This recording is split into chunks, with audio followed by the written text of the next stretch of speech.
Svi znamo za Gokue avanture i kroz šta je sve prošao da je poslat na zemlju. A šta bi se desilo da je drugi Saiyanac jači i nemilosrdniji poslat na zemlju? Princ Vegeta.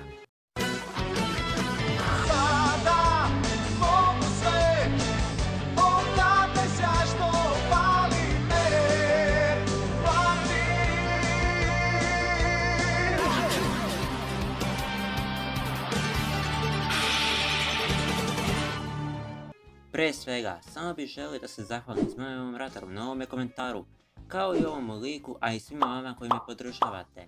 A sada krećemo u video. Da bismo saznali kako Vegeta zapravo stigao na zemlju, moramo se vratiti u prošlost, još kada je princ Vegeta bio rođen.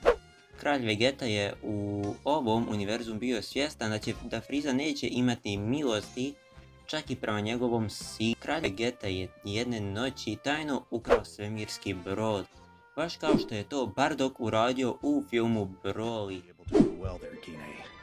Good thing is, it's not an extremely valuable world, so I'm hoping it won't even show up on the Frieza Force's radar. Jer nije želio da iko sazna za njegov plan spašavanja mladog princa.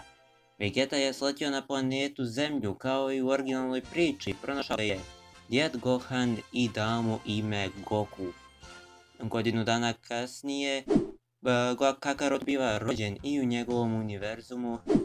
Frieza je oteo Kakarota i rekao mu da ako ne bude radio što mu se kaže, ubiće njegove roditelje. Što se svejedno i desilo kada je uništio Vegetu, dok Raditz i Nappa i Kakarot nisu bili na planeti. Za to vrijeme Vegeta je kao u originalnoj priči toko puno mjeseca ubio djedu Gohana kao veliki majmun ili Ozaru, jer je bio mali i nije mogao da kontroliše tu formu. I jedina uspomena mu ostaje zmajeva kugla sa 4 zvjezdice. Ostatak priče je manje više isti kao i u originalnoj, osim što je sve njegove protivnike lako savladao jer je ratnik više klase, sve do sage kralja Piccola. Vegeta je trenirao kod Kamija, Popo mu je rekao da ako kralj Piccolo umre, i Kami će umrijeti zajedno sa njim, a također i zmajeve kugle. Za razliku od originalne priče, Kornjači Mrač nije umro kao ni ostali borci. Kornjači Mrač je naučio Vegetu pečaćenje demona, te je nakon toga Vegeta uspješno zapečatio kralja Piccola i preživio.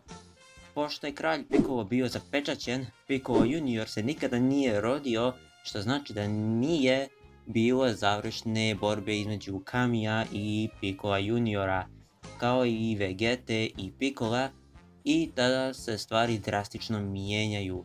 Gigi nikada nije se udala, već je nastavila svoj život sa ocem.